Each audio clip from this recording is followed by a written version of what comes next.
Hello everyone, welcome to the Exia IAS academy. तो चलिए देखते हैं एक करंट टॉपिक जो काफ़ी चर्चे में रहा है, स्पेशल इंटेंसिव रिवीजन। तो हाल ही में जो बिहार असेंबली इलेक्शन था उससे कुछ महीने पहले जो स्पेशल इंटेंसिव रिवीजन 1 था उसको कंडक्ट कराया गया। तो special intensive revision specially related है किससे? इलेक्टोरल जो रोल होता है उसके रेक्टिफिकेशन से या फिर प्योरीफिकेशन से रिलेटेड है, जिसमें इंटेंसिवली जो इलेक्टोरल रोल है उसमें जो आपके डिसीज्ड वोटर है या फिर जो डेड वोटर है जिनका नाम आपका रिमूव नहीं किया गया है, डिलीट नहीं किया गया है, या फिर जो डुप्लीकेट एंट्रीज है, या फिर जो माइग्रेशन रिलेटेड एरर्स है। जैसे कोई बिहार में है तो समझ लीजिए यूपी में सेटल हो गया और यूपी में उसका जो वोटर लिस्ट है उसमें नाम आ गया। तो वैसे जो एरर्स है उनको करेक्ट करने के लिए स्पेशल इंटेंसिव रिवीजन को किया गया। तो अभी क्या होता है, आपके एक सोवरेन नेशन में जहाँ डेमोक्रेसी है वहाँ इलेक्शन की जो इंटीग्रिटी है वो काफ़ी मैटर करती है, और इलेक्शन को आपके इंटीग्रिटी के साथ कंडक्ट कराने के लिए जो इलेक्टोरल रोल है उसका प्यूरीफाई होना काफ़ी ज़रूरी है। मतलब जो एलिजिबल वोटर्स है उन्हीं का नाम आना, मतलब 1 पर्सन 1 वोट का जो है 1 वैल्यू है, 1 पर्सन 1 वोट 1 वैल्यू का जो प्रिंसिपल है उसको बरकरार रखना काफ़ी ज़रूरी है। तो इसीलिए जो स्पेशल इंटेंसिव रिवीजन हाल ही में किया गया 2025 में इन बिहार, तो वो था 1। अभी स्पेशल इंटेंसिव रिवीजन 2 होने वाला है, और इसमें आपके जो लगभग 12 स्टेट और यूनियन टेरिटोरी में 51 करोड़ जो इलेक्टर्स है उनको अफेक्ट करने वाली है। तो चलिए इसको समझते हैं 1 बाय 1। तो इलेक्टोरल रोल क्या होता है किसी भी एक सोवरेन नेशन के लिए जहाँ पे डेमोक्रेसी है, ये काफ़ी इम्पॉर्टेंट होता है। और जबकि ये इतना ज़्यादा इम्पॉर्टेंट है तो इसका प्यूरीफाई होते रहना समय समय पे काफ़ी ज़रूरी है। और क्यों ये चाहिए मैंने ऑलरेडी आपको बताया है, डिसीज वोटर, डुप्लीकेट एंट्रीज और जो माइग्रेशन रिलेटेड एरर्स है उनको दूर करने के लिए। दूसरा क्या है, जब वोटर लिस्ट में प्रॉब्लम रहती है तब इससे क्या होता है, वोटर फ्रॉड हो सकता है, और जो जेन्युइन वोटर्स है उनका वोट का जो वैल्यू है वो डाइल्यूट हो सकता है। तो इसीलिए जो हमारा देश का इलेक्शन कमीशन ऑफ इंडिया है, जो एक आपकी कॉन्स्टिट्यूशनल बॉडी है जिसको अथॉरिटी मिलता है under article 324 plus section 21 of representation of people's act 1950। तो इसमें सेक्शन 21 और जो पूरा रिप्रेजेंटेशन ऑफ पीपल्स एक्ट है 1950 प्लस 51 दोनों ही काफ़ी इंपॉर्टेंट है और सिलेबस में एज इट इज़ मेंशन है। तो ध्यान रखिएगा, 2 तरह का रिवीजन होता है। एक आपका इंटेंसिव रिवीजन जिसको आपका रूटीनली नहीं किया जाता है, जैसे कि अभी इसको किया जा रहा है क्योंकि बहुत सारी आपकी क्वेश्चंस उठ रही है इलेक्टोरल रोल के इंटीग्रिटी को लेके। तो इसीलिए स्पेशल इंटेंसिव रिवीजन बिहार के बाद बाकी और 12 स्टेट एंड यूनियन टेरिटोरी में होना है, उसके बाद ये ग्रेजुअली और बाकी सारे स्टेट्स एंड यूनियन टेरिटोरी में होगा। और एक होता है आपका summary revision, special summary revision, तो वो रूटीन अपडेट के लिए होता है। तो वो उसका क्या अर्थ है समरी रिवीजन का? तो जो समरी रिवीजन होती है वो स्पेशल इंटेंसिव रिवीजन की तरह इंटेंस नहीं होती है या फिर हैवी नहीं होती है, जिसमें सिर्फ क्या किया जाता है, वोटर्स का जो वेरीफाई है वो किया जाता है। तो वेरीफाई में स्पेशली उनका जो कोई नेम का एरर है तो जो करेक्शन होता है वो उसमें किया जाता है समरी रिवीजन में। लेकिन स्पेशल इंटेंसिव रिवीजन में पूरा जो वोटर लिस्ट है, हर जो वोटर है उसको चेक किया जाता है स्पेशल इंटेंसिव रिवीजन में। ओके, और जो समरी रिवीजन है उसमें सिर्फ एरर्स को ठीक करना या फिर डिलिमिटेशन के बाद वोटर लिस्ट को एडजस्ट करना जैसे काम जो है वो किए जाते हैं। तो अभी स्पेशल इंटेंसिव रिवीजन का क्या लीगल बेसिस है? क्योंकि हम जो भी आंसर लिखेंगे या फिर आंसर बताएंगे मेंस में हो या फिर प्रीलिम्स में कोई टिक करना हो, तो उसमें हमें इन चीज़ों को जो लीगल बेसिस है उनको जानना ज़रूरी रहेगा। तो रिप्रेजेंटेशन ऑफ पीपल्स एक्ट 1950 जो है उसका सेक्शन 15 क्या कहता है, preparation and revision of electoral rolls. तो इससे क्या कर सकते हैं, इलेक्शन कमीशन ऑफ इंडिया को पावर है कि वो वोटर लिस्ट का प्रिपरेशन का ऑर्डर दे सकती है, उसको रिवाइज कर सकती है। सेक्शन 21 के तहत ईसीआई को पावर है टू डायरेक्ट रिवीजन, तो इसमें इसी के तहत क्या किया जा रहा है, स्पेशल इंटेंसिव रिवीजन किया जा रहा है। सेक्शन 22 में करेक्शन ऑफ एंट्रीज है। सेक्शन 23 में जो नेम इंक्लूड नहीं हुए हैं, जैसे किसी ने 18 प्लस हुआ है तो उनका नाम इंक्लूड करना, और सेक्शन 24 में अपील करना।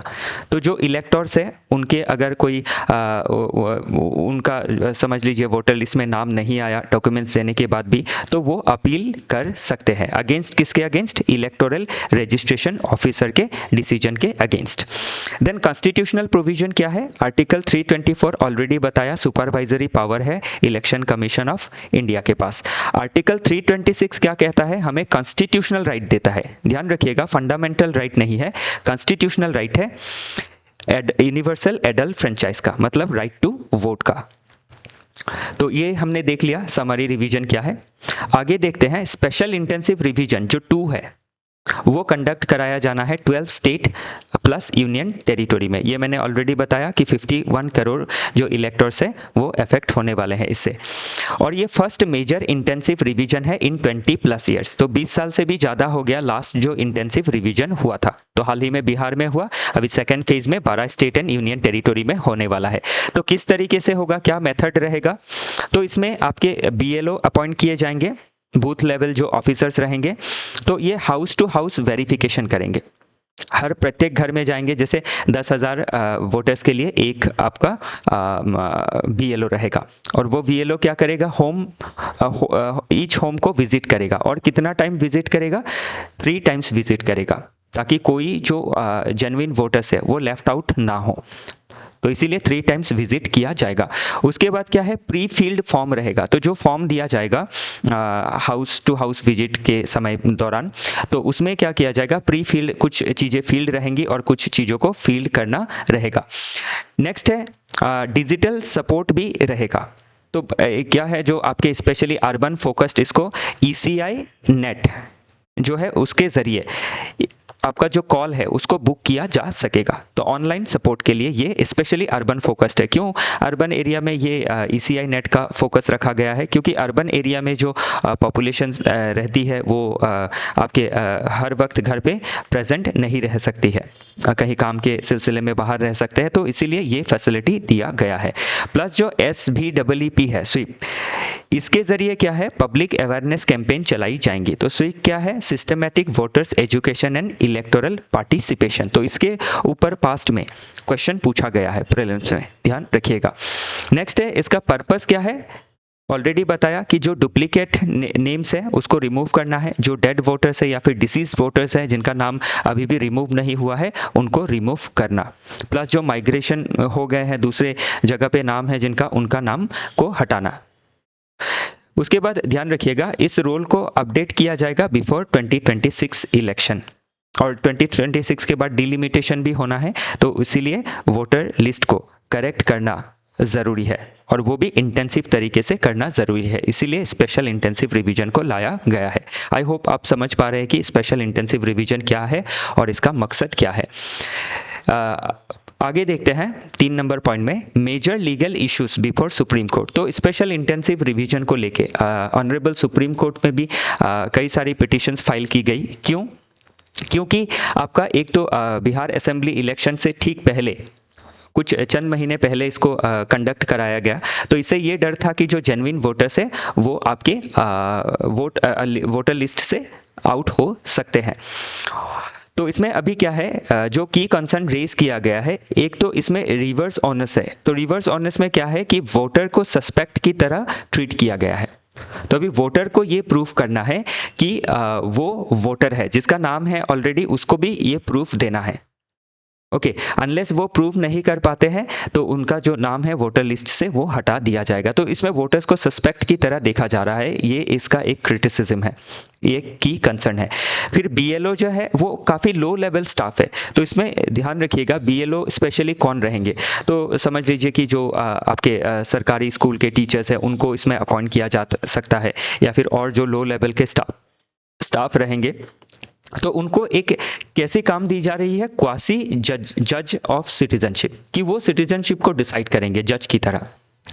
ओके तो जज लाइक जो रोल है वो प्ले करेंगे, तो क्वासी का होता है लाइक, तो जज लाइक रोल क्या करेंगे, वो प्ले करेंगे जो सही नहीं है। तो इसके ऊपर जो सीनियर एडवोकेट है ऑनरेबल सुप्रीम कोर्ट के, उन्होंने भी ये क्वेश्चन उठाया है कि बीएलओ को किस तरीके से ये अथॉरिटी दी जा सकती है कि वो सिटीजनशिप डिसाइड करे, तो वो प्रॉपर अथॉरिटी नहीं है इसके लिए। फिर एक डॉक्यूमेंट्री बर्डन भी देखा गया है कि old legacy paper, parents citizenship etcetera को प्रूव करना होगा। नेक्स्ट इसमें ऑनरेबल सुप्रीम कोर्ट का क्या पोजीशन रहा है, उन्होंने जो एसआईआर है स्पेशल इंटेंसिव रिवीजन, उसके ऊपर स्टे नहीं लगाया है, स्पेशल इंटेंसिव रिवीजन को के ऊपर स्टे नहीं लगाया है, इसको कंटिन्यू रखा है। लेकिन ये ऑर्डर पास किया है कि ऑर्डर्ड एक्सेप्टेंस ऑफ आधार, कि सिर्फ जो चंद ओल्ड आपके लेगेसी पेपर्स है उसी के ऊपर बेस करके वोटर लिस्ट में इलेक्टर्स के नाम रजिस्टर नहीं करने हैं, उसके अलावा भी आधार हो या फिर ऑलरेडी जिनका ईपिक है, इलेक्टर्स जो फोटो आइडेंटिटी कार्ड होता है वो अगर प्रेजेंट है, राशन कार्ड है, तो उनसे भी क्या किया जा सकता है, इलेक्टर का जो लिस्ट है उसमें नाम रजिस्टर करवाया जा सकता है। तो नॉट जस्ट बर्थ सर्टिफिकेट या फिर कोई पुराना लीगेसी डॉक्यूमेंट से के ऊपर बेस होगा, वो इसमें खारिज किया है बाय ऑनरेबल सुप्रीम कोर्ट। इसके अलावा भी और एडिशनल डॉक्यूमेंट्स को ऐड किया है। तो पुराना लीगेसी पेपर है तो सही है, नहीं है तो जो आधार है, ईपिक है, राशन कार्ड है, उनसे भी वोटर लिस्ट में नाम रजिस्टर करवाया जा सकेगा। फिर ये वार्निंग भी दी गई है कि इलेक्शन कमीशन ऑफ इंडिया को अगेंस्ट टर्निंग एसआईआर इनटू ए मिनी एनआरसी, तो एसआईआर को स्पेशल इंटेंसिव रिवीजन को सिर्फ इलेक्टोरल रोल प्यूरिफिकेशन की तरह ही देखना है, ना कि मिनी एनआरसी की तरह देखना है। मतलब नेशनल रजिस्ट्रार ऑफ जो सिटीजन होता है उसकी तरह इसको ट्रीट नहीं करना है, नहीं तो बहुत सारे जो वोटर है वो आपके जो जेन्युइन वोटर है उनका नाम कट सकता है वोटर लिस्ट से, और ये क्या होगा, आपकी जो एक डेमोक्रेसी की बेसिक राइट होती है, राइट टू वोट, वो आपका रिमूव हो जाएगा, जो डेमोक्रेसी में सही नहीं रहेगा। आर्टिकल 14 को ये वायलेट करेगा, article 19 freedom of speech and expression को ये वायलेट करेगा, क्योंकि लोग वोट के जरिए अपना freedom of speech and expression को जाहिर करते हैं। फिर आसाम को लेके इसमें थोड़ा सा एक चर्चे में आया ये पूरा मुद्दा कि आसाम में स्पेशल इंटेंसिव रिवीजन जो है वो अभी नहीं कराई जाएंगी, और इसका नहीं कराया जाने का 2-3 जो कारण है वो हम इसमें देख सकते हैं। एक तो इसका ये कारण रहा कि जो एनआरसी है, स्पेशली आसाम के लिए एनआरसी को कंडक्ट कराया गया था, जिसमें अभी आपके 19 लाख जो पीपल है वो इन लिम्बो है, अनरिजॉल्व केसेस है कि 19 लाख जो पीपल है उनका एनआरसी में नाम नहीं आया है। तो ये जो एनआरसी में नाम नहीं आया है इनको पहले सॉल्व करना है, ये आपके जेन्युइन है, जेन्युइनली इंडियन सिटीजन है या नहीं है, उनको पहले चेक करना ज़रूरी है। देन सेक्शन 6A जो है सिटीजनशिप एक्ट ऑफ 1955 का, तो उसमें सेक्शन 6A आसाम के लिए स्पेशल प्रोविजन रखता है, और उसमें 1971 जो है वो कट ऑफ डेट है फॉर असम। तो 1971 24 मार्च मिडनाइट तक जो पॉपुलेशन है उनका आपका वोटर लिस्ट में नाम रहेगा। उसके बाद जो रहेंगे उनको इलीगल माइग्रेंट की तरह ट्रीट किया जाएगा, वो इलीगल माइग्रेंट रहेंगे और उनको कंटिन्यूसली डिटेक्ट करके देश से डिपोर्ट किया जाना है।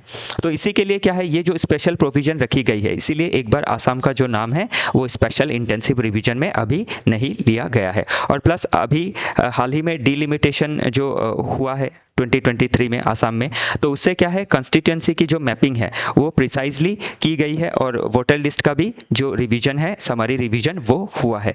तो ये 3 कारण की वजह से स्पेशली जो आसाम में स्पेशल इंटेंसिव रिवीजन है वो अभी नहीं किया जाएगा। इन फ्यूचर देखना है कि क्या होगा, अगर स्पेशल इंटेंसिव रिवीजन 3 होता है तो हम देखेंगे कि उसमें क्या आ सकता है। तो सेक्शन ए जो है सिटीजनशिप एक्ट 1955, तो ये क्या कहता है, तो ऐसी ऑनरेबल सुप्रीम कोर्ट का उसमें जजमेंट भी आया था कि 1971 जो बेस ईयर है वो ठीक है। तो प्री 1966 के जो एंट्रेंट हैं उनको फुल सिटीजनशिप मिलेगा। 66 से 71 तक जो रहेंगे, एंट्रेंट रहेंगे 24 मार्च तक, उनको भी सिटीजन की तरह ट्रीट किया जाएगा, लेकिन 10 साल के लिए उनको डिसएनफ्रेंचाइज किया जाएगा। और पोस्ट 1971 जो एंट्रेंट है, डेट है 24 मार्च, उसके बाद जो रहेंगे उनको इलीगल माइग्रेंट माइग्रेंट्स की तरह ट्रीट किया जाएगा। तो इसीलिए अभी क्या है, जो असम में स्पेशल इंटेंसिव रिवीजन है वो नहीं होगा। नेक्स्ट है डी वोटर्स। अगर देखें तो ये डी वोटर का जो प्रोविजन है इसको 1997 में क्रिएट किया गया। क्यों क्रिएट किया गया? क्योंकि 1971 के बाद बहुत सारे जो माइग्रेंट है, इलीगल माइग्रेंट बांग्लादेश से, वो नॉर्थ ईस्ट के डिफरेंट स्टेट में उन्होंने एंटर किया, और स्पेशली आसाम ने भी इसका बहुत ज़्यादा बर्डन उठाया है। अभी तक जो बर्डन है वो हम फेस कर रहे हैं, जिससे हमारे जो स्टेट की आपकी समझ लीजिए कि पॉलिटिकल हो या फिर कल्चरल हो, लैंग्वेज हो, इकोनॉमी हो, उसमें एक हम चैलेंज फेस कर सकते हैं by this illegal immigrants from Bangladesh. तो इसीलिए इनके लिए डी वोटर का जो प्रोविज़न है वो रखा गया कि जो जिन्होंने आपके जो डॉक्यूमेंट्स का फ्रॉजरी करके नाम को एंट्री करवाया है, या फिर उनका जिनके ऊपर डाउट है, उनको डी वोटर कहा जाएगा। और डी वोटर को क्या है, बार किया जाएगा फ्रॉम वोटिंग, रेस्ट्रिक्शंस लगा दी जाएंगी। फिर इनका जो केस है वो जाएगा फॉरेनर्स ट्रिब्यूनल में, और फॉरेनर्स ट्रिब्यूनल डिसाइड करेगी कि जो डी वोटर है, डाउटफुल वोटर है, तो वो अगर डाउटफुल है और प्रूव नहीं कर पाता है, प्रूव नहीं होता है कि वो जेन्युइन वोटर है, तो उसको आपका फॉरेनर डिक्लेयर कर दिया जाएगा, इलीगल माइग्रेंट डिक्लेयर कर दिया जाएगा। और जो डॉक्यूमेंट्स दे पाएंगे उनको जो प्रूव कर पाएंगे वो जेन्युइन वोटर हो जाएंगे। तो इस तरीके का 96,000 के लगभग ऐसा केस है, 96,700 डी वोटर्स का। और इसमें से जो केस है अभी भी 83,000 से भी ज़्यादा केस पेंडिंग है, मतलब कुछ चंद केसेस को ही डिस्पोज किया गया है। तो इसीलिए अभी क्या है, 2025 का जो रूल है उसमें असम को नहीं इंक्लूड किया गया है स्पेशल इंटेंसिव रिवीजन में। तो वो इन फ्यूचर जो आपके फॉरेन ट्रिब्यूनल्स है उनके ऑर्डर आने के बाद ये पूरा जो मुद्दा है डी वोटर का वगैरह वगैरह, ये एनआरसी का मुद्दा है, इसको कंप्लीट करने के बाद जो है जो स्पेशल इंटेंसिव रिवीजन है वो असम में करवाई जाएंगी। तो डी वोटर्स का जो केस है वो फॉरेनर्स जो ट्रिब्यूनल है वो कैरीड आउट करेगा। नहीं तो क्या है, स्पेशल इंटेंसिव रिवीजन अगर चालू कर दिया गया तो फिर बीएलओ वेरीफाई करेगा। तो ये क्या हो जाएगा, बीएलओ तो अभी जुडिशियल बॉडी नहीं है, तो ऑलरेडी जुडिशियल बॉडी क्रिएट की गई है, तो इससे क्या है एक प्रॉब्लम क्रिएट हो जाएंगी। ओके, तो इसीलिए क्या है, इस चीज़ को अभी के लिए स्पेशल इंटेंसिव रिवीजन को आसाम के लिए पेंडिंग रखा गया है। बाकी टेक्नोलॉजी में ऑलरेडी बताया है आपको कि एरोनेट करके टेक्नोलॉजी यूज़ होगी। ओके, और इसमें क्या होगा, आपकी सेंट्रल, ये क्या है, सेंट्रल डिजिटल सिस्टम है फॉर वोटर्स डेटा। तो वोटर जो रहेंगे उनका डेटा इसमें रहेगा एरोनेट में। फिर इसमें एल्गोरिदम्स यूज़ की जाएंगी जिससे फेशियल मैचिंग होगा टू फाइंड डुप्लीकेट्स। तो कोई भी डुप्लीकेट्स वोटर रहा तो डेटा से अगर मैच नहीं हुआ तो वो डिलीट हो जाएगा या फिर रिमूव हो जाएगा, और ये सॉल्व कर पाएगा लीगेसी इपिक डुप्लीकेशन इशू को भी। तो क्या है, बहुत सारे लोगों के पास डुप्लीकेट इपिक भी है, जो इलेक्ट्रोस फोटो आइडेंटिटी कार्ड है वो डुप्लीकेट है। तो इससे क्या होगा, जो हमारी एल्गोरिदम्स रहेगी या फिर एरोनेट जो है इसके ज़रिए इसको ठीक किया जा सकेगा।